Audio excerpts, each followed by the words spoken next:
Records show he spoke to Tamerlan Tsarnaev for 19 seconds. Just after the phone call ended, the first bomb went off. The craziest and most brutal killers are given the death sentence because their crimes are so unthinkable that even the best Hollywood producer couldn't come up with them. But not for Scott Dozier. He asked for his own execution, shocking everyone with his chilling defiance. Let's dive in. However, this morning at approximately 7 a.m., Deputy Sutphin encountered Morva on the Huckleberry Trail and was fatally shot. William Morva was no stranger to trouble, but when he walked into a Virginia courtroom, few could predict how far his desperation would take him, or the chilling aftermath of his actions. 2 lives were lost, and the chain of events he set in motion would leave the nation divided. But it wasn't just his crimes that shocked everyone. It was what he believed and how it shaped his final moments. It all started with what seemed like a routine day in Blacksburg, Virginia. Morva, already in jail for attempted robbery, claimed he had a medical emergency. Authorities escorted him to the hospital, unaware they were walking into a nightmare. What happened next was the scene out of a thriller. Morva overpowered a deputy, snatched his weapon and made his escape. But this wasn't just a run for freedom. It was deadly. A single shot ended the life of hospital security guard Derek McFarland, sending shockwaves through the town. Derek McFarland lost his life this morning trying to prevent the escape of Montgomery County Jail inmate William Charles Morva. With 1 life already taken, Morva was on the run and the community was paralyzed with fear. It wasn't over. Just hours later, another tragedy unfolded. Deputy Eric Sutphin, who joined the manhunt, was shot and killed. The chaos left everyone wondering, how far would Morva go to stay free? The manhunt for Morva lasted 36 hours, gripping the entire state. Armed officers scoured the woods, searching for a man who had proven he'd do anything to avoid capture. When they finally cornered him, Morva surrendered without a fight. But what followed wasn't relief. It was confusion. During his trial, Morva's strange behavior became impossible to ignore. He claimed to be the victim of a vast conspiracy and seemed convinced that his crimes were part of some twisted plan to expose the truth. Prosecutors painted him as cold and calculated, but Morva's defense argued otherwise. They claimed he suffered from severe delusions that warped his sense of reality, making him unable to comprehend his actions. The jury wasn't buying it. In 2008, they sentenced William Morva to death for the murders of McFarland and Sutphin. But the story didn't end there. It was only the beginning. As his execution date approached, Morva's case became a battleground for debate. Human rights activists argued that his mental illness made him unfit for execution. Even some of the victims' families questioned whether this was justice. But the state of Virginia stood firm. On July 6, 2017, William Morva was executed by lethal injection. Until the very end, he held on to his delusions, leaving a final impression that was as unsettling as the crimes he committed. In the courtroom, Morva's detached demeanor unnerved everyone.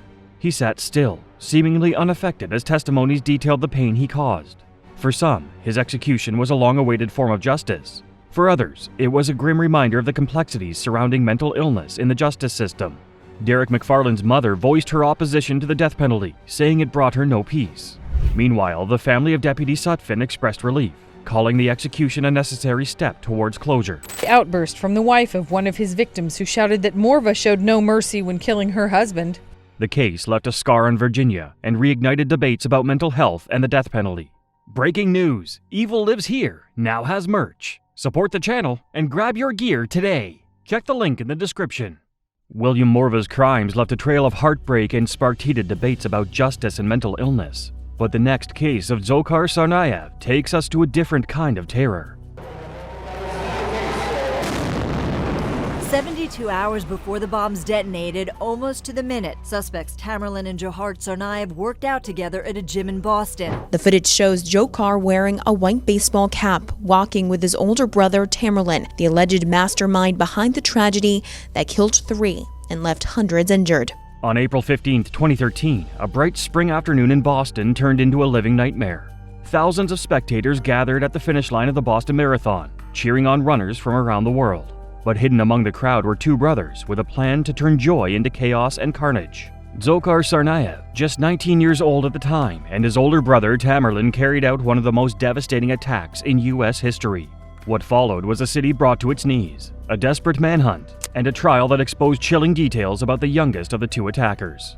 Johar and Tamerlan Tsarnaev can be seen wearing backpacks. As Tamerlan Tsarnaev continued onto the finish line, his younger brother stopped and appeared to set down his backpack just feet away from the youngest victim, 8-year-old Martin Richard.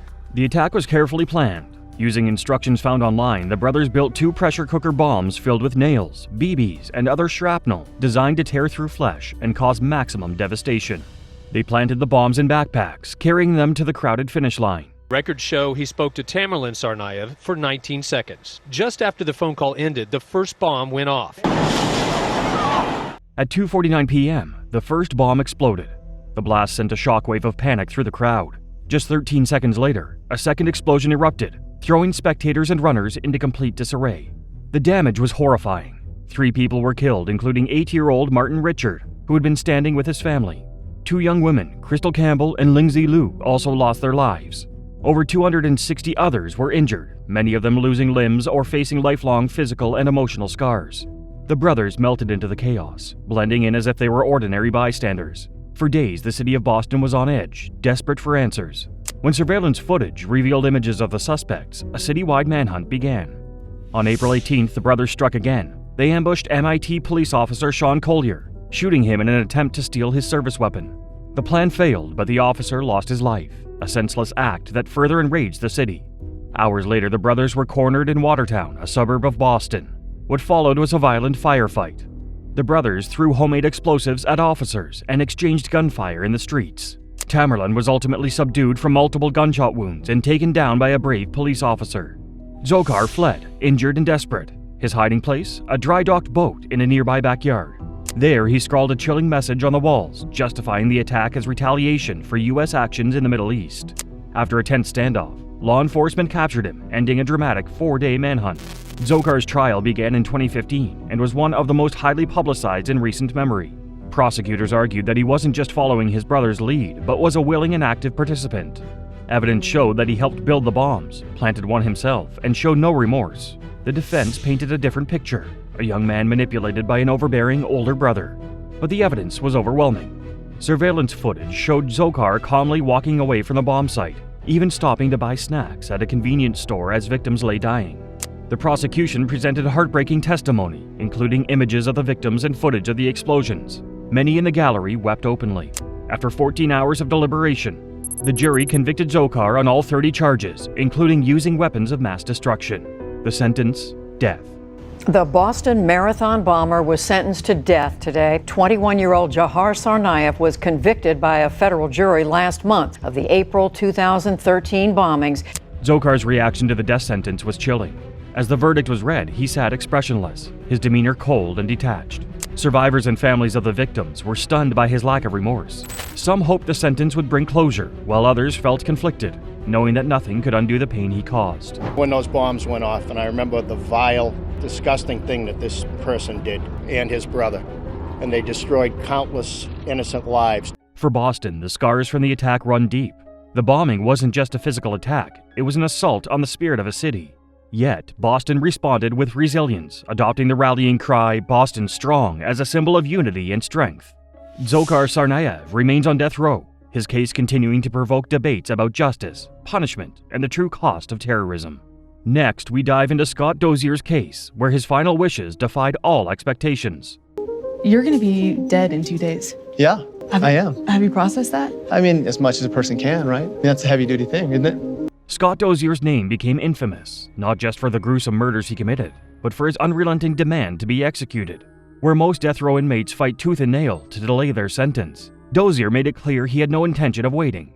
But behind his defiance was a story of betrayal, greed, and violence that left 2 men dead and sparked fierce debates about justice, ethics, and the death penalty itself. I was a drug manufacturer, I was a drug distributor. I intentionally and willfully engaged in a life outside of the law. All that matters is this is a legally obtained conviction, and I would rather be dead than this any longer. In the late 1990s and early 2000s, Scott Dozier seemed like an ordinary man chasing success. Born in Boulder City, Nevada, he was described as ambitious and charming. But beneath the surface, he was living a dangerous double life, deeply entrenched in drug trafficking. Scott Dozier was convicted of murdering 22-year-old Jeremiah Miller in 2002 and robbing him of $12,000 that Miller had brought from Phoenix to Las Vegas to purchase materials to make. In 2002, his ambition took a deadly turn. Dozier lured Jeremiah Miller, a 22-year-old aspiring dealer, to a Las Vegas motel under the pretense of selling him chemicals to manufacture substances. Miller arrived carrying $12,000 in cash, expecting a quick deal. But instead of delivering on his promise, Dozier murdered Miller in cold blood. What happened next revealed Dozier's calculated nature. To cover his tracks, he dismembered Miller's body, discarding his torso in a suitcase that he dumped in a Las Vegas dumpster. The discovery sent shockwaves through the city. Authorities later learned that Miller wasn't Dozier's only victim. Dozier was also tied to the murder of Jason Green, a 26-year-old associate he buried in the Arizona desert. Investigators determined that Dozier killed Green in a similar fashion, motivated by paranoia and a need to eliminate anyone who might expose his crimes. If Jeremiah Miller's family really thinks I killed him, they should have the opportunity to kill me. In 2007, Dozier was convicted of Miller's murder and sentenced to death in Nevada. He was also found guilty of killing Green in Arizona. The evidence was overwhelming. Witnesses, physical evidence, and the gruesome details of the crimes painted Dozier as a man willing to do anything to stay ahead. Can you help people understand why so badly you want to die? It isn't that I want to die. It's that I'd rather be dead than do this. But instead of appealing his death sentence, Dozier made a decision that shocked everyone. He refused to fight, stating publicly that he wanted to be executed as soon as possible. For Dozier, spending decades on death row wasn't an option. "It's not living," he said during a hearing. Nevada, however, was unprepared to fulfill his request. The state struggled to obtain the substances needed for lethal injection, as pharmaceutical companies blocked their use in executions. After years of delays, an execution date was finally set for July 2018. But just hours before Dozier was scheduled to die, a judge halted the process, citing concerns about the untested substance cocktail Nevada planned to use. Yes, my statement today is that I want to absolutely go through with this on the 14th of November. I would request that we do it without the paralytic. The delay pushed Dozier to his breaking point. He criticized the system, calling the repeated postponements psychological torture. His case highlighted the growing complications surrounding the death penalty, with many questioning whether the system was truly effective. The Nevada death row inmate who had been awaiting his execution for over a decade has taken matters into his own hands. Scott Dozier was found dead this afternoon in an apparent suicide. In January 2019, Dozier's frustration boiled over. Guards at Eli State Prison found him hanging in his cell. He had taken his own life, ending the battle on his terms. For some, his death marked the end of a dark chapter, while others saw it as a failure of justice. Dozier's case didn't just expose the logistical challenges of carrying out the death penalty. It raised deeper questions about the ethics of execution and the treatment of death row inmates. In the courtroom, Scott Dozier's demeanor was unsettling. He showed no remorse for his crimes and appeared unfazed by the death sentence. Families of his victims, including Jeremiah Miller's loved ones, expressed frustration at the repeated delays, feeling they had been denied closure. But Dozier's defiance also sparked debates. Was he a man trying to escape the consequences of his actions, or someone exposing the cracks in a broken system? For those following his case, his death left a mix of relief, confusion, and lingering unease. Scott Dozier's chilling demand for execution exposed cracks in the justice system. Next, we turn to Washington, D.C., where a sniper's reign of terror claimed 10 lives and gripped the nation with fear. Raj said you will not raise my children on your own.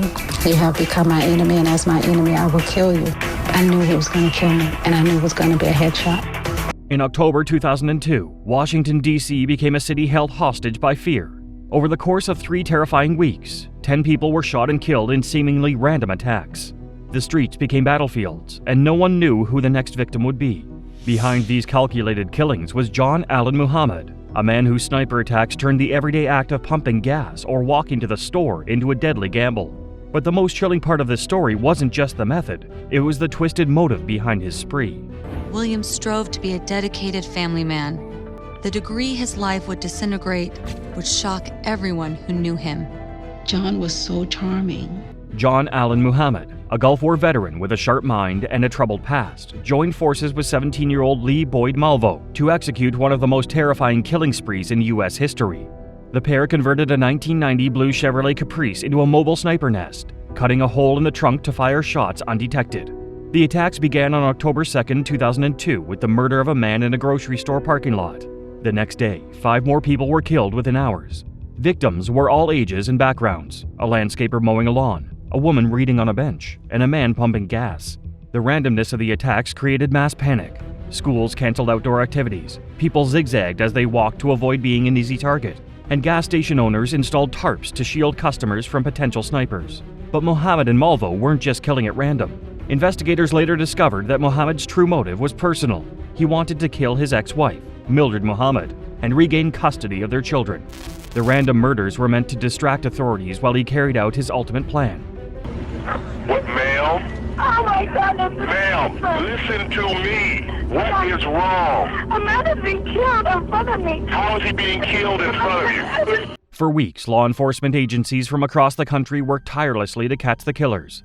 Investigators combed through thousands of tips, piecing together clues from ballistic evidence, crime scenes, and eyewitness accounts.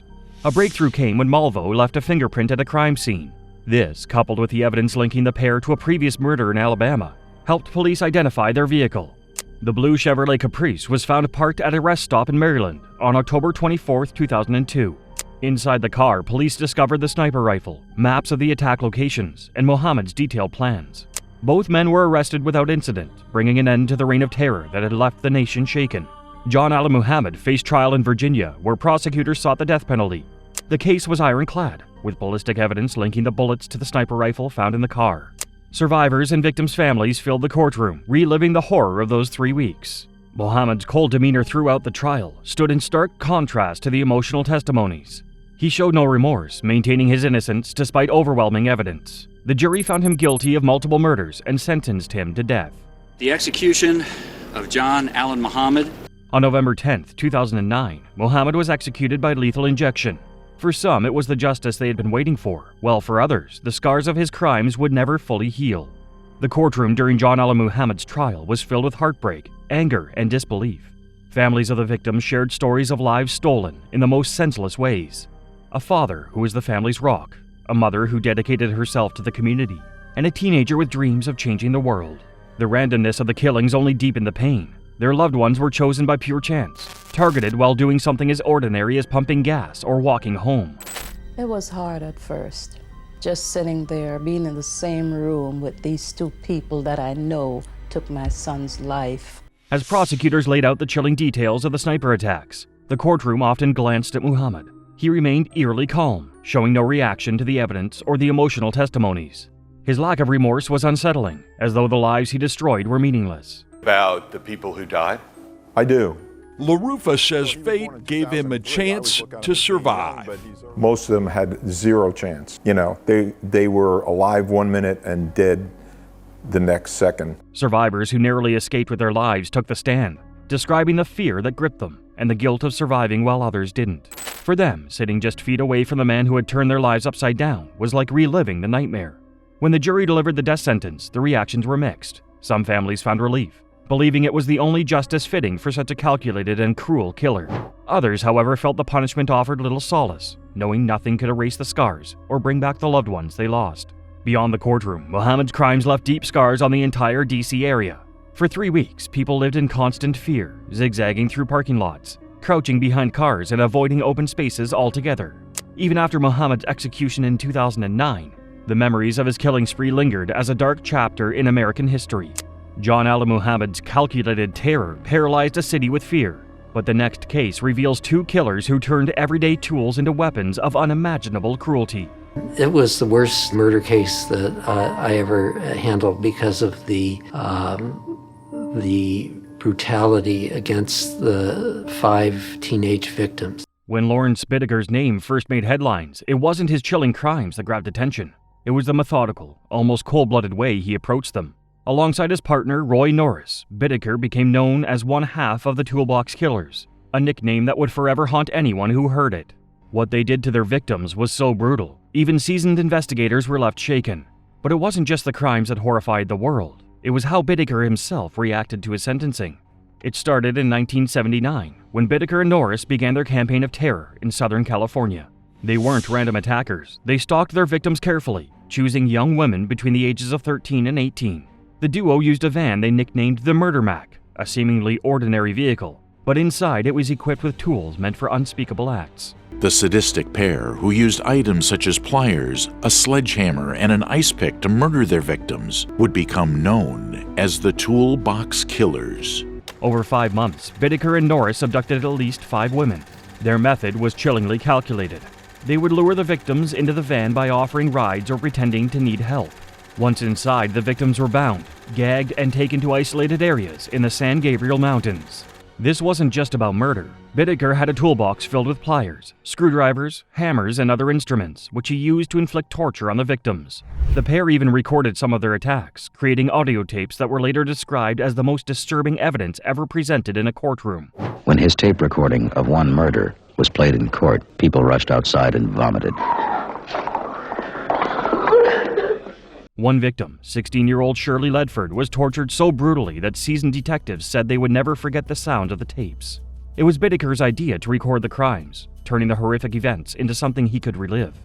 The pair's reign of terror came to an end when Roy Norris was arrested for an unrelated crime. Feeling the pressure of the investigation closing in, Norris struck a deal with prosecutors, confessing everything in exchange for a reduced sentence. His testimony pointed directly to Lawrence Bittaker as the mastermind behind the murders. When Norris was arrested, police found in his car pictures of young girls, but much worse was to follow. The arrest of Lawrence Bittaker uncovered a haul of evidence that made obvious the horror of their crimes.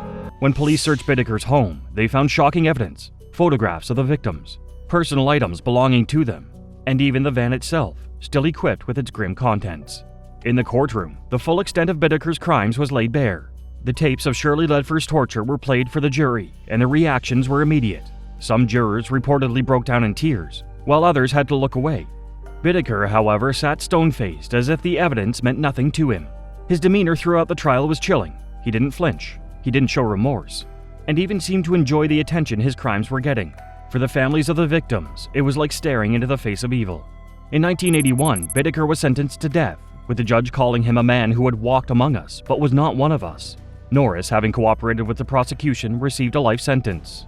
Bittaker spent nearly 4 decades on death row in San Quentin State Prison, where he became known for his arrogant attitude and refusal to admit guilt. He even used his time in prison to file appeals and legal challenges, delaying his execution. In 2019, Lawrence Bittaker died of natural causes at the age of 79, avoiding the execution that many felt he deserved. The courtroom during Bittaker's trial was a mix of horror and heartbreak. For the victims' families, hearing the tapes and seeing the photographs was a pain that no one should have to endure. But what made it worse was Bittaker's complete lack of empathy. One of the victim's family members later said that seeing him sit there, calm and detached, was almost as horrifying as the crimes themselves. Even in death, Bittaker left a legacy of fear and sorrow, a reminder of just how dark humanity can become. Now we turn to the case of Angelina Rodriguez, where a shocking act of violence and betrayal will leave you questioning the lengths some will go to. This story is not one to miss. I didn't poison my husband. I mean, I am willing to take a lie detector test. I did not poison my husband. On the 9th of September 2000, police turned up at the residence of Frank and Angelina Rodriguez due to an emergency call. 32-year-old Angelina, who received them, then led them to the couple's bedroom, where Frank's lifeless body lay on the floor in a pool of his blood. What the investigation into the incident revealed was the perpetration of a quite horrific set of actions. Jose Francisco Rodriguez had first met his wife Angelina in February 2000 following his first divorce, and very quickly came to call her his soulmate. By April 2000, they were married, with Angelina's 9-year-old daughter, Autumn, joining the family as part of what was her mother's 4th marriage. His new wife, having 3 previous failed marriages, wasn't enough to set any alarm bells ringing for Frank, and his marriage, which he thought would be the beginning of a beautiful life ahead, would end up leading to his horrific death. Only a few months after getting married, Frank found himself hospitalized, and after he was discharged, he thought his wife Angelina was nursing him back to health. However, it appeared that she had been slowly poisoning him with oleander leaf extract, and then choosing to treat him with Gatorade infused with antifreeze. In between those actions, she had also at least once loosened the natural gas valves in the garage and left to visit a friend. It was obvious that Angelina was repeatedly trying to kill her husband, and he would eventually succumb to the antifreeze-infused Gatorade. The suspected reason behind her actions was that she had taken a sum of $250,000 out of her husband's life insurance only weeks before his death. When the police arrived at the scene of the crime, they were surprised at Angelina's rather calm demeanor after losing her husband. She also contacted the insurance company to inquire about the money only a few minutes after the coroner's investigators left the residence. However, despite the investigators' suspicions, there was no way to immediately conclude that Angelina had a hand in the murder. It would be Angelina herself who would expose herself during interrogations after she mentioned the potential usage of oleander and antifreeze as poisoning agents to authorities. And the only person that supplied any information that Frank was poisoned was you. No one else knew that Frank was poisoned. Only you.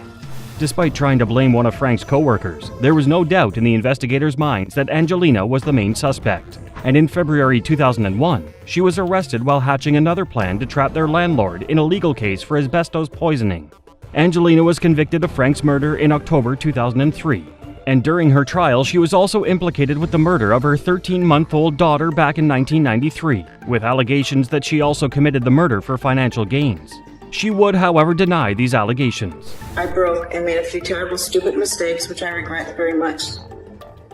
We all make mistakes. I just picked the wrong time to make mine. But murder is not on that list. Despite denying any wrongdoing in Frank's death, the court sentenced Angelina to death on the 12th of January 2004. The complete absence of any remorse in Angelina's reaction throughout her trial left the court so shocked that the judge stated to the court that he hadn't seen a heart colder than hers for 20 years. On January 12, 2004, Angelina was convicted and sentenced. She was sentenced to death, not only for the murder of Frank, but also for the calculated way in which she had orchestrated his demise for financial gain. In November 2010, the California Supreme Court unanimously upheld Angelina's conviction and death sentence. But in November 2024, Angelina, now 56, was resentenced to life in prison without the possibility of parole, based on Angelina's claim of ineffective assistance from her attorney. She remains behind bars at Central California Women's Facility in Chowchilla. Angelina Rodriguez's calculated crime showcased a chilling level of manipulation, but the next case delves into an even darker scheme. Brenda Delgado, a woman who orchestrated a shocking murder fueled by jealousy and revenge. Passion in Dallas. Brenda Delgado, the mastermind in the murder-for-hire plot targeting a Dallas dentist, today convicted of capital murder. Delgado hired a hitman to kill her ex-boyfriend's new love interest, Dr. Kendra Hatcher, in an uptown parking garage. On the evening of September 2nd, 2015, 35-year-old Kendra Hatcher was shot dead in her parking garage by a suspected robber who fled the scene in a black Cherokee Jeep. The incident was heard by an eyewitness who contacted 911, and the revelations from the case shocked everyone. Hatcher had been dating dermatologist Ricky Paniagua for a few months, and the couple had intentions to get married. However, she was unaware of the obsessive nature of Paniagua's ex, 36-year-old Brenda Delgado, who had been stalking the couple following her own breakup with Ricky a few months earlier. Delgado had been in a nearly 3-year relationship with Paniagua before they split in February 2015, but the pair had remained in platonic contact. However, while Paniagua only had honest intentions, Delgado had been plotting something sinister. An autopsy of Hatcher's murder quickly revealed that her death wasn't a robbery situation gone wrong, but an actual murder attempt. This meant that the list of suspects was quickly narrowed down to one: Brenda Delgado. Delgado had apparently recruited two individuals: a 31-year-old local substance dealer named Christopher Love, who was responsible for the shooting, and 23-year-old Crystal Cortez, a single mother who drove the getaway vehicle and bribed them with cash. Delgado had borrowed the getaway vehicle from a friend, Jose Luis Ortiz, who she happened to be with on the evening of Hatcher's murder. After spotting his Jeep on the news, Ortiz contacted investigators to inform them that he loaned it to Delgado, but that she had been with him on the night of the murder. I gave her a comment like, hey, have you heard about that dentist that got shot in Uptown Dallas? She said no. She said, well, how funny, because, I mean, it looks very similar to mine. I'm over here lending you my car. When invited for initial questioning, Delgado told the investigators that she had lent the car to Cortez, subsequently resulting in the arrest of Love and Cortez, who both chose to testify against her. I got $500. And who paid you? Brenda did. Sensing ominous consequences after the apprehension of her hitman, Delgado fled to her native Mexico in hopes to escape justice. However, after being named in the FBI's top 10 list of most wanted female fugitives, with a $100,000 bounty on her head, she accepted extradition to the United States on the basis that she doesn't face the death penalty. After her extradition, Delgado faced trial for her evil actions on the 7th of June 2019, and it didn't take long for the jurors to convict her on charges of capital murder. She was eventually sentenced to life in prison without the possibility of parole. You can't even look at me. Delgado refused to lift her eyes, but was forced to listen as Dr. Hatcher's sister confronted her from the witness stand. During Delgado's trial, Jennifer Escobar, a former friend and roommate of hers, revealed that she had been obsessed with Paniagua and had long since had plans to execute Hatcher, and possibly even Paniagua himself. Let's get rid of Kendra Hatcher. And why did she want to get rid of Kendra Hatcher? Because she was envious of her. During her sentencing, Delgado maintained a cold, emotionless look as she was consigned to her fate behind bars. The jury unanimously find the defendant guilty of capital murder as charged in the indictment. Thank you, ma'am. During the victim impact statements, Hatcher's mother, Bonnie Jameson, told Delgado that she had earned her spot behind the cold steel bars for the rest of her life, adding the damning statement, "If justice could have handed you a death sentence, make no mistake, I would have been there front and center." Have earned your spot on this earth behind cold steel bars for the rest of your miserable, pathetic life. Today, Delgado is locked up at the maximum security William P. Hobby Unit for Women in unincorporated Falls County, Texas, where she is expected to remain for the rest of her life. As for her murder accomplices, Love is currently on death row for executing the murder, while Cortez was offered a 35-year sentence in exchange for testifying against the other two. Next, we dive into the case of Nikko Jenkins, whose violent actions left the city of Omaha reeling. A Class 1C felony, 45 to 50 years to run consecutive to all murder convictions at counts 1, 4, 7, and 10. On August 11, 2013, the bodies of Juan Uribe Pina and Jorge Caiga Ruiz were found in a pickup truck in Omaha, Nebraska. Based on the information the police gathered, they had been lured to the location with the promise of sexual encounters with two women. They were instead shot once in the head with a shotgun and their pockets were emptied. On August 19th, the body of Curtis Bradford was found with a shotgun wound to the back of his head. On August 21st, the body of Andrea Kruger was found with 4 gunshot wounds to her face, neck, and back. At first, it seemed that no one would be caught for these murders, or that these were not murders committed by one person. This was until Nikko Jenkins was arrested for unrelated charges before evidence connected him to the murders of these 4 people. Nikko Jenkins was born into a family that was well known to the police. Jenkins' family members had been arrested on different occasions for crimes ranging from assault to child harm to robbery. When Jenkins was just 7 years old, he brought a loaded handgun to school. When he was 17, he was convicted of armed robbery and sentenced to 18 years in prison. In 2009, Jenkins was let out of prison to attend his grandmother's funeral. At the ceremony, he attacked the officer supervising him. He was released in 2013 after serving 10 years out of his 18-year sentence. Despite spending most of his teenage and young adult life in prison, he soon committed his worst crimes after he left prison. We got 2 parties inside the vehicle, appear to be shot in the head. And can you send a squad to our location? A month after he left prison, the bodies of his first 2 victims were found. His third victim, Curtis Bradford, was someone that Jenkins had met in prison. Information also revealed that he had taken a picture with Bradford a day before his body was found. On August 29, 2013, Jenkins was arrested because he had made terroristic threat charges. It was during the investigation that evidence placed Jenkins close to Kruger's murder location. 3 days after he was arrested, Jenkins confessed to murdering all 4 people. What was bizarre was that he claimed to have sacrificed his victims to Apophis, an ancient Egyptian deity. Despite this, he was charged with 4 counts of first-degree murder, 2 counts of robbery, 5 counts of use of a deadly weapon to commit a felony, and 6 counts of possession of a deadly weapon. Is one of the worst killing sprees in the history of this state. Each one of these murders was a deliberate and planned act. Jenkins scored a 68 on his IQ test and he was diagnosed with antisocial personality disorder. Despite this, more doctors said he was faking psychotic symptoms and was eventually judged capable of receiving punishment. So, in May 2017, Jenkins was given 4 death sentences and 450 years in prison. Soviet resurrection. Russia, get dead. In court, Jenkins displayed many bizarre actions, including speaking in tongues and laughing. During his sentencing, he showed pretty much no reaction and just looked on behind sunglasses. He appeared with multiple tattoos and mutilations on his face, tongue, body, and pubic area. While he was awaiting his sentence, he tried to commit suicide more than 10 times. Next, we move to the infamous case of Richard Ramirez, the Night Stalker, whose reign of terror in California left a trail of fear and death. And delivered to the warden of the State Penitentiary in San Quentin, California, within 10 days from the date hereof, in the usual course of his duties. From April 1984 to August 1985, the Night Stalker terrorized the San Francisco Bay Area, murdering at least 14 people during that period. This killer was Richard Ramirez. He had a horrible childhood and suffered constant mistreatment from his father. He developed brain damage and started using substances at age 10. He soon became fascinated with killing after he saw his cousin, who was a war veteran, kill his wife in front of him. When Ramirez moved to the Bay Area, he would often break into homes and steal to support his substance addiction. He soon began to commit more horrific crimes. On April 10, 1984, Ramirez murdered 9-year-old Mei Leung in the basement of his apartment building.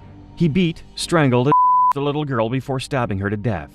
He then hung her body from a pipe by her blouse. This was the beginning of many murders. Between June 1984 and August 1985, Ramirez and killed at least 9 women, another 10 women, and burgled more than 20 homes. He also shot and killed at least 20 people in total during his spree as a serial killer. He had a wide variety of weapons, including handguns, various types of knives, a machete, a tire iron, and a claw hammer. He punched, pistol whipped, and strangled many of his victims, both with his hands and, in one instant, a ligature, stomped at least one victim to death in her sleep, and tortured another by shocking her with a live electrical cord. Ramirez was soon identified after he attempted a burglary. After a cast of Ramirez's footprint and fingerprint were obtained from a stolen Toyota, his mugshot was released to the public. On August 30th, 1985, Ramirez took a bus to Tucson, Arizona to visit his brother, unaware he had become the lead story in virtually every major newspaper and television news program across California. When he eventually realized that he was wanted, he tried to steal a car and escape. However, he was caught, severely beaten, and restrained till police came and took him away. Found the offenses of murder to be first degree. The jury having returned findings of the special circumstances alleged in the information under California Penal Code Section 190.2. He was charged with 13 counts of murder, 5 counts of attempted murder, 11 sexual assaults, and 14 burglaries. On November 7, 1989, he was sentenced to death in the gas chamber. In court, he seemed remorseless, playful even. In counts 2, 5, 8, 9, 11, 13, 20, 24. As he was being led away, he said something bizarre. He said, "Big deal. Death always went with the territory. See you in Disneyland." The trial cost $1.8 million, which at the time made it the most expensive murder trial in the history of California. While Ramirez was awaiting trial, he somehow gained fans who started writing him letters and paying visits. He also got married in 1996. He appealed his death sentence in 2006 and 2007, but they were rejected. In 2009, evidence revealed that he was responsible for the murder of his first victim. This information had initially been unknown.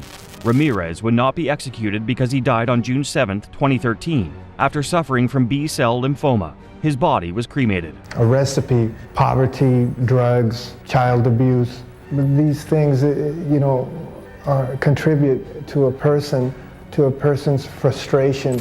In a rare interview, he talked about how serial killers came to be, but refused to talk about his crimes. Next, we turn to the chilling case of Timothy Joseph McGhee, a man whose brutal acts of violence left a city in fear. Gang leader described by police as a thrill killer is headed for death row at San Quentin.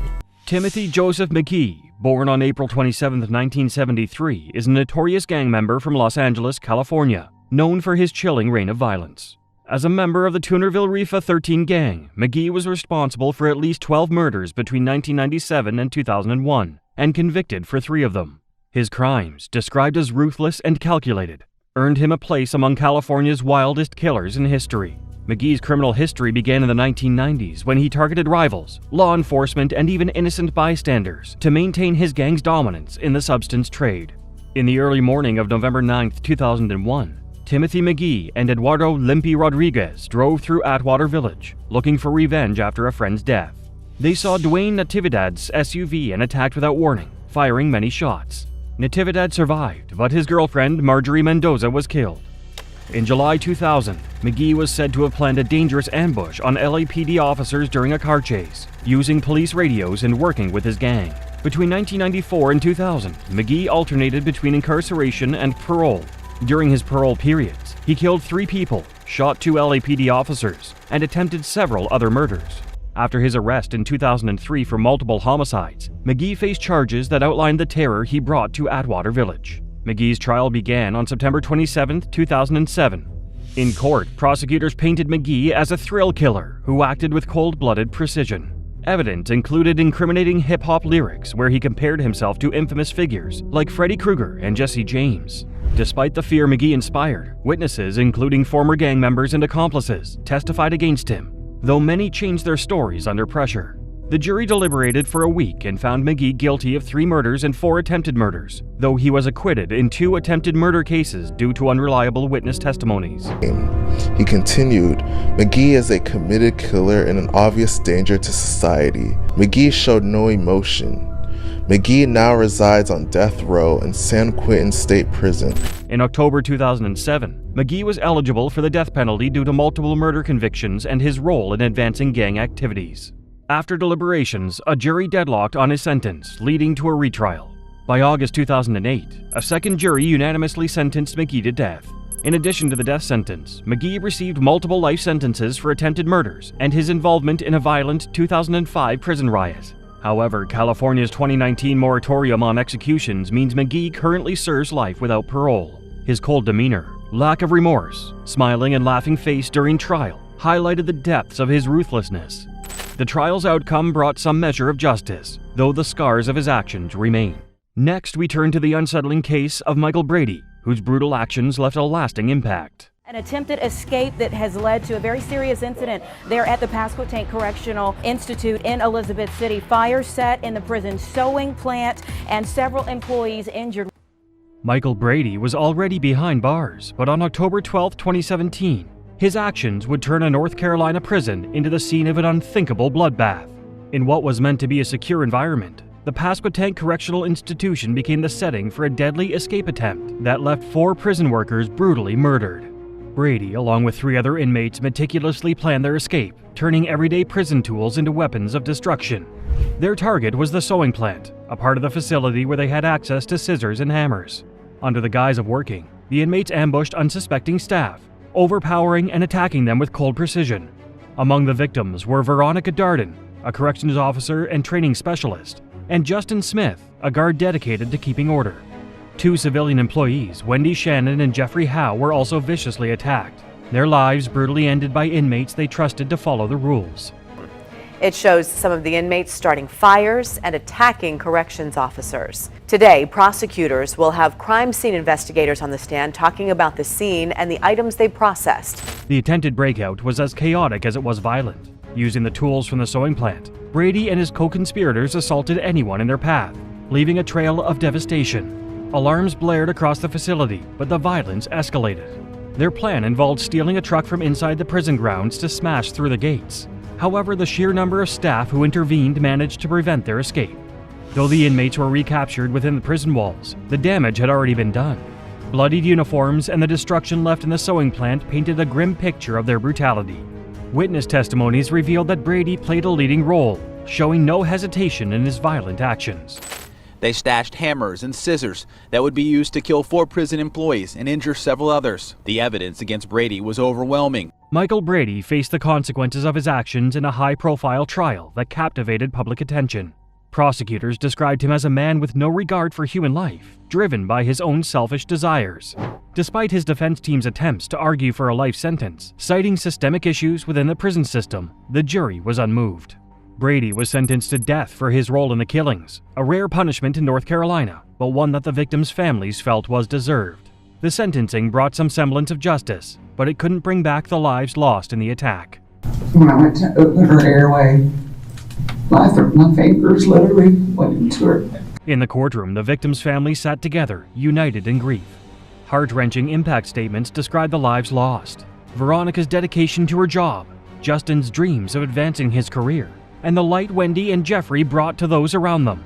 Family members also held a vigil honoring the lives lost that day. Brady, however, showed no remorse during the trial. He sat emotionless, his cold stare unnerving those in attendance. Even as his death sentence was read aloud, he maintained the same icy demeanor, a chilling reflection of the man responsible for so much pain. My mama did everything she could to help you. And then you just do this to her? No, I can't kill them because I don't want to be in jail. For the families, his lack of remorse was a bitter reminder of the tragedy they endured. Now on 7 News at 5:30, police working a double murder mystery after a family member expected home for the holidays never shows up. We have 2 men who were murdered in this Wilton Manors home. Now, detectives won't tell us very much more than that. They won't say who they are or how they were murdered. On a quiet December morning in 2010, a disturbing discovery sent shockwaves through the serene town of Wilton Manors, Florida. Inside a meticulously maintained home, the bodies of Stephen Adams and Kevin Powell, a beloved couple, were found in what police described as an execution-style killing.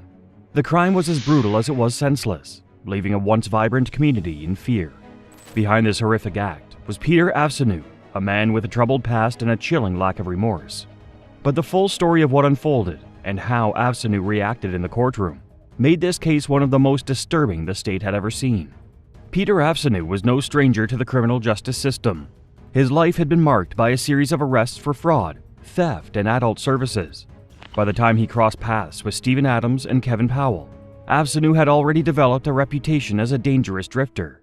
Their brother, Stephen Adams, and his partner, Kevin Powell, were found shot to death in their Wilton Manors home over Christmas 2010.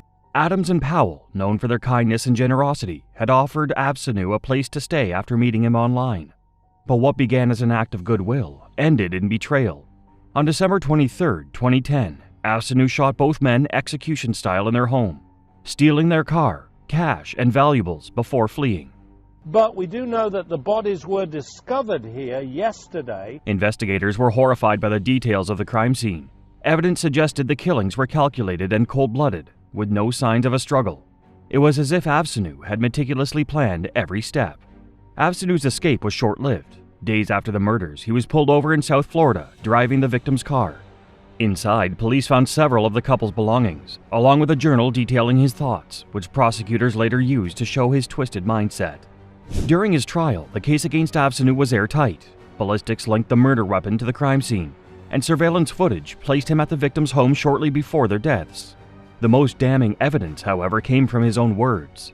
Avsenew showed no remorse for the murders, claiming they were justified by his hatred for same-sex couples. Read a short statement to the jury before they deliberated. I have no regrets in my life and am proud of every decision I've ever made. Nobody here knows what really happened that day. In 2018, after years of legal proceedings, Peter Avsenew was found guilty of first-degree murder and sentenced to death. His trial became infamous not just for the horrific details of his crimes, but for his behavior in the courtroom. Peter Avsenew was sentenced to death for murdering Stephen Adams and Kevin Powell. He made an obscene gesture at the family of Adams. When the verdict was read, Avsenew's reaction shocked everyone. He smirked at the victims' families and raised his middle finger, a final act of defiance that underscored his complete lack of remorse. His actions left the courtroom stunned and further cemented his place as one of Florida's most despicable killers. After what happened in that courtroom just now, I'm happy that he's put to the death penalty. The families of Stephen Adams and Kevin Powell were left grappling with their grief and anger. The couple had been pillars of their community, loved for their generosity and compassion. To see Avsenew treat their deaths with such contempt during his trial was almost too much to bear. For the jurors and spectators, Avsenew's chilling reaction during sentencing was a stark reminder of his callous nature. Even in the face of death, he seemed to relish the chaos and pain he had caused. His smirk, combined with his unapologetic demeanor, made it clear that he had no regrets. The case also sparked conversations about hate crimes and the dangers of misplaced trust. Adams and Powell had opened their home to someone they believed needed help, only to become victims of his twisted agenda. Peter Avsenew's behavior was a cruel slap in the face to the grieving families of his victims. But the next case of Sean Finnigan takes an even darker turn of calculated cruelty. Investigators discovering the body of Jennifer Paxton at a home on East Fairview Road. Now, documents say the victim was tortured and deprived of medical care. In Oak Ridge, Tennessee, the murder of Jennifer Gail Paxton shocked the community to its core. Jennifer was a young woman with a bright future ahead of her, but her life was cut tragically short in a way that defied comprehension. He's just, those eyes, I mean, just like a wild animal. The man responsible was Sean Finnigan, a figure whose disturbing actions would paint him as one of the most cruel and callous killers in the state's history. But it wasn't just his crimes that left people horrified. It was his behavior in court that made him unforgettable. In 2020, police in Oak Ridge, Tennessee investigate a tip that Sean Finnigan and his girlfriend Rebecca Dishman have a human body stored in their freezer. Sean Finnigan's life was a pattern of manipulation and control, culminating in the events that would make him infamous. In December 2020, Finnigan lured Jennifer Paxton to his home under the guise of offering her a place to stay. She had been struggling with homelessness and believed this was a chance to rebuild her life. But once inside, Finnigan's demeanor shifted from kind to sinister. He held her captive for weeks, subjecting her to physical and emotional harm. Witnesses and investigators later pieced together a timeline that revealed a horrifying pattern of torture and dehumanization. The tragedy reached its peak when Finnigan decided Jennifer was no longer useful to him. He bound her with zip ties, brutally beat her, and ultimately strangled her to death. As if the murder wasn't heinous enough, Finnigan desecrated her body before storing it in a freezer, an act that underscored his complete lack of empathy. The discovery of Jennifer's body came weeks later when a tip led police to Finnigan's home. Inside, investigators were met with a gruesome scene, her body stuffed into a freezer, evidence of her brutal final moments etched into every corner of the room. Finnigan was arrested and charged with first-degree murder, kidnapping, and abuse of a corpse. The evidence against him was overwhelming, from forensic analysis to the testimonies of those who had seen Jennifer in the days before her disappearance. As the trial unfolded, the prosecution revealed chilling details of Finnigan's crimes.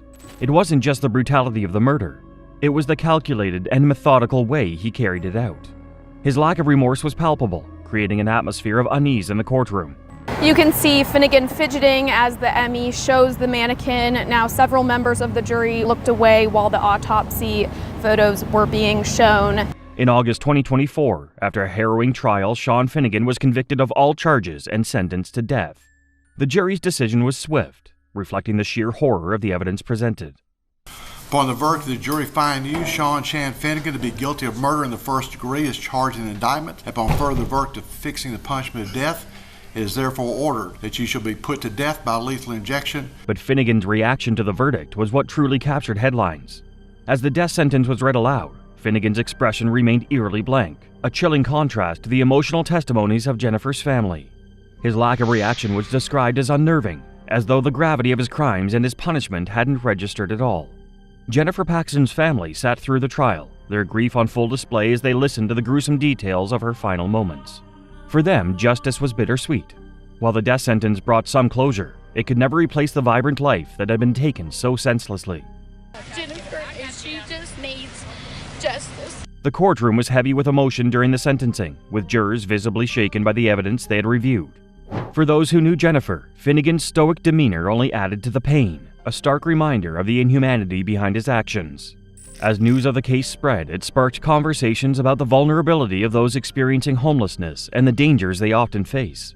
Jennifer's story became a tragic symbol of how trust can be manipulated by those with the darkest intentions. Sean Finnigan's chilling lack of remorse revealed the depths of his cruelty. But the next case uncovers a predator who lurked in plain sight. Michael Gargiulo, the Hollywood Ripper. The Hollywood Ripper. He's been called a serial sexual thrill killer. To his neighbors, Michael Gargiulo seemed like the perfect gentleman, a friendly face with an easy smile. But behind his charming exterior lurked a predator so calculating and cold, his crimes would horrify the nation. Nicknamed the Hollywood Ripper, Gargiulo targeted young women in the Los Angeles area. His attacks were brutal, methodical, and deeply personal.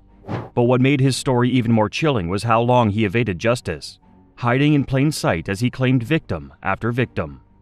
Trisha Pacaccio was 18 when she was stabbed 12 times right outside her home after a night out with friends. Gargiulo's reign of terror began in the early 1990s when his neighbor, Trisha Pacaccio, was found stabbed to death outside her home in Illinois. Authorities couldn't connect him to the crime at the time, and Gargiulo relocated to California, a move that would prove deadly for 2 more women. In 2001, Ashley Ellerin, a fashion student, was found murdered in her Hollywood Hills home. She had been stabbed 47 times in a ferocious attack that shocked even the most experienced detectives. What made this case infamous was that Ellerin had been scheduled to go on a date with actor Ashton Kutcher the same night she was killed. Kutcher, who arrived late to pick her up, testified that he saw what he thought were red wine stains through the window, a gruesome detail that later revealed the horror inside. The killings didn't stop there. In 2005, another young woman, Maria Bruno, was found murdered in her El Monte apartment. Like Ellerin, Bruno's death was brutal and ritualistic. Gargiulo meticulously planned his attacks, breaking into homes and catching his victims completely off guard. Gargiulo's obsession with control and violence made him a shadowy predator, operating under the radar while authorities struggled to piece together the pattern of his crimes. The break in the case came in 2008, when Gargiulo targeted his final victim, Michelle Murphy. Unlike his previous attacks, this time his prey fought back. Murphy, a young woman in her 20s, managed to fend off Gargiulo during a vicious assault in her Santa Monica apartment. She survived, becoming the first person to live through one of his attacks. Murphy's bravery not only saved her life, but also led to Gargiulo's downfall. Investigators found blood at the scene, linking Gargiulo to the crime through DNA evidence. That same DNA connected him to the murders of Ellerin and Bruno, as well as Piccaccio years earlier in Illinois. The pieces finally fell into place, and the Hollywood Ripper was taken into custody. Michael Gargiulo's trial captivated the nation, with Ashton Kutcher among the witnesses testifying against him. Prosecutors painted a picture of a man who stalked his victims, broke into their homes, and carried out his crimes with cold precision. In 2019, after a lengthy trial, Gargiulo was convicted of 2 counts of first-degree murder and 1 count of attempted murder. During the sentencing phase, the courtroom was tense as victims' families recounted the grief and anger. Gargiulo, however, remained stoic and emotionless, refusing to acknowledge the pain he had caused. His demeanor throughout the trial was unnerving, as though he felt no connection to the lives he had destroyed. The jury recommended the death penalty, and in 2021, Gargiulo was officially sentenced to death. His case remains infamous, not only for the gruesome details of his crimes, but also for his lack of remorse. I haven't spoken about the impact that Ashley's murder has had on me. I know that losing her has adjusted my acceptance of my own mortality. The families of Gargiulo's victims described the pain of facing him in court, knowing he showed no regret for his actions. Ashton Kutcher, speaking about his brief connection to Ashley Ellerin, recalled the guilt he felt for not realizing something was wrong that night. For Michelle Murphy, the only known survivor, the trial was a chance to confront the man who nearly killed her. Her testimony was powerful and emotional, a reminder of the lives Gargiulo could have claimed if not for her resilience. To bring a child into this world and to experience that joy, all I can do is think about the parents. The courtroom was filled with a mix of grief, anger, and relief when the death sentence was handed down. But for those who knew his victims, no punishment could truly erase the scars left by the Hollywood Ripper. Michael Gargiulo's lack of remorse left the courtroom stunned, but the next case reveals a killer who smiled through his death sentence, sending chills through everyone in the room. This is the most horrific crime that I had ever seen. The case that cannot be forgotten. Oh, God. Can only someone truly insane have committed these acts? In the summer of 2014, what appeared to be the life of a successful software engineer in Lexington County, South Carolina, concealed an unspeakable darkness. Timothy Jones Jr., a father of 5, was living a double life. A man respected at work, but consumed by personal demons at home. What authorities would uncover about Jones's actions defied belief. His crime wasn't just horrifying in its brutality, it was the deliberate and calculated destruction of his own family. Jones and the kid's mother, Amber Kaiser, had divorced after a rocky marriage. As part of their separation, Jones received custody. Timothy Jones Jr. had been battling personal struggles for years. A devout but controlling man, he imposed harsh rules on his children and struggled to manage his temper. When his marriage to Amber Kaiser fell apart in 2012, custody of their 5 children was granted to Jones, a decision that would prove fatal. I just PT'd his ass till he couldn't handle it. And when you're saying PT, and what are we talking about? Squats. How long were you having him PT? PT like an hour. In August 2014, Jones became convinced that his 6-year-old son, Natan, had broken an electrical outlet in their home. Enraged, Jones forced the boy to perform grueling exercises as punishment, pushing him far beyond his physical limits. Natan collapsed and died. Panicked and spiraling, Jones made a chilling decision: to kill his remaining children to cover up the first murder. One by one, he strangled his 7-year-old daughter, 8-year-old son, and 2-year-old twin boys with his bare hands. He then loaded their lifeless bodies into his SUV and drove aimlessly across state lines for days, unsure of what to do next. Tim, I'm not calling to argue or anything. I just, like, the past 2 or 3 phone calls, you've been, really on the edge. The sheer coldness of his actions and the methodical way he carried out the murders left investigators stunned when they pieced together the timeline. Jones is stopped at a checkpoint in Mississippi, but there's no sign of the children. Jones's attempt to flee was prevented when he was pulled over at a traffic stop in Mississippi. The officer, noting a foul odor emanating from his SUV, became suspicious and questioned Jones. After a brief search, the officer discovered the children's bodies in garbage bags in the vehicle's trunk. Jones was immediately arrested, and the horrific truth of what had happened to his children began to unravel. During his trial, prosecutors presented evidence of Jones's meticulous planning and lack of remorse. He had disposed of his children as if they were trash, driving across multiple states with their bodies in tow. Who do you remember using the belt on? Were they older? Did they put up a fight? I mean, what person's not? The courtroom was riveted as the details of Jones's crimes were laid bare, painting the picture of a man who saw his children not as human beings, but as obstacles to his freedom. In June 2019, Timothy Jones Jr. was found guilty of 5 counts of murder. During the sentencing phase, the defense argued that Jones suffered from mental illness and emotional instability, hoping to spare him the death penalty. And the murder of 5 children 11 years of age or younger. Now recommend to the court that the defendant, Timothy R. Jones Jr., be sentenced to death. But the jury wasn't swayed. After hearing the graphic details of the murders and the devastating impact on the family, they unanimously sentenced Jones to death. The judge described Jones's actions as the ultimate betrayal, a father turning against the very children he was meant to protect. Jones sat stone-faced during the sentencing, showing no visible emotion as the decision was read. The courtroom during Timothy Jones Jr.'s trial was a mix of raw emotion and disbelief. Family members, including Amber Kaiser, the children's mother, expressed their grief and anger in heartbreaking testimonies. Kaiser sobbed as she described her love for her children and her regret for trusting Jones to care for them. For the jurors, the case left a lasting mark. Some later admitted they were haunted by the images of the children and the cold, methodical way Jones carried out their murders. Jones's lack of reaction during the sentencing only deepened the pain for those in the courtroom. It was as if he had emotionally disconnected from the weight of his crimes, leaving victims' families struggling to find closure. This case became a chilling reminder of how a person can appear composed on the surface while hiding unimaginable cruelty beneath. Timothy Jones Jr.'s lack of emotion during his trial showed the depths of his cruelty. But the next case takes us to Alfred Bourgeois, whose heartless crimes and chilling courtroom behavior left everyone speechless. Home, a child killer who has spent 15 years on federal death row faces execution next month. In December 2002, Alfred Bourgeois' actions shocked the quiet community of Corpus Christi, Texas. A long-haul truck driver with a volatile temper, Bourgeois was arrested for a crime so horrific that even seasoned investigators struggled to comprehend it. The victim? His 2-year-old daughter, who was entrusted to his care during a temporary custody arrangement.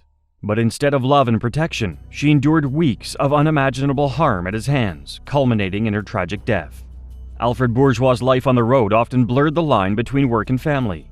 But beneath the surface, his temper and desire for control made him a dangerous figure, especially to those closest to him. In the weeks leading up to his daughter's death, Bourgeois subjected her to relentless physical and emotional torment. Witnesses later described seeing the child bruised, her tiny frame evidence of the systemic harm she endured. He would force her to sleep in the cab of his truck and withheld basic necessities as punishment for minor mistakes. The breaking point came during a routine stop at a naval base in Corpus Christi. Enraged after the toddler accidentally spilled her potty training seat in his truck, Bourgeois reacted with uncontrolled fury. He grabbed her and violently slammed her head into the dashboard, an act so brutal that it caused catastrophic injuries. When paramedics arrived, they found the child unresponsive. Despite their efforts, it was too late. Her small body bore the marks of a long history of harm, including fractures, scars, and internal injuries. The evidence painted a horrifying picture of what she had endured in her short life. The investigation into Bourgeois' crimes was swift and damning. Medical examiners confirmed that the fatal injuries could only have been caused by deliberate violence. Witness testimonies and forensic evidence left no room for doubt about who was responsible. During the trial, Bourgeois' attempts to defend himself fell flat. He claimed that death was accidental, but the prosecution tore his narrative apart, revealing his pattern of cruelty and neglect. Jurors listened in horror as the evidence mounted, showing that this was not a one-time incident, but the culmination of weeks of calculated harm. It didn't take long for the jury to deliver their verdict, guilty of first-degree murder and child abuse. The sentencing was equally decisive. Bourgeois was sentenced to death. Alfred Bourgeois' crimes left an indelible mark not just on his victim's family, but on everyone who followed the case. In December 2020, nearly 2 decades after his conviction, Bourgeois was executed by lethal injection at the federal penitentiary in Terre Haute, Indiana. His final moments were as chilling as the crimes he committed. Witnesses described him as defiant to the end, maintaining his innocence and showing no signs of remorse. It was this cold indifference that haunted those in the room, a final reminder of the man who had so brutally betrayed the trust placed in him. The execution marked the 10th carried out by the federal government that year, part of a controversial wave of federal executions. For the family of the young victim, the execution brought a bittersweet sense of justice. It closed one chapter of their grief, but could never undo the damage Bourgeois had caused. The courtroom during Bourgeois' trial was a scene of heartbreak and anger. As prosecutors detailed the horrific harm, jurors and onlookers struggled to process the depths of his cruelty. Many found it hard to understand how someone could inflict such pain on their own child. Perhaps most unsettling was Bourgeois' demeanor throughout the trial. He sat stone-faced as medical examiners described the injuries his daughter suffered. His refusal to take responsibility, right up to his final breath, left a lasting impression on everyone who witnessed the proceedings. For the paramedics and doctors who tried to save the young girl, the case was a grim reminder of the worst they could face in their line of work. For advocates against child mistreatment, it became a rallying cry to ensure such tragedies were never ignored. The actions of these killers reveal just how far some are willing to go and the devastating impact their crimes leave behind. Their courtroom reactions were as shocking as the sentences they faced. But this is just the beginning. The next video on your screen uncovers even more chilling cases and the moments that left courtrooms and communities in disbelief. Don't miss it.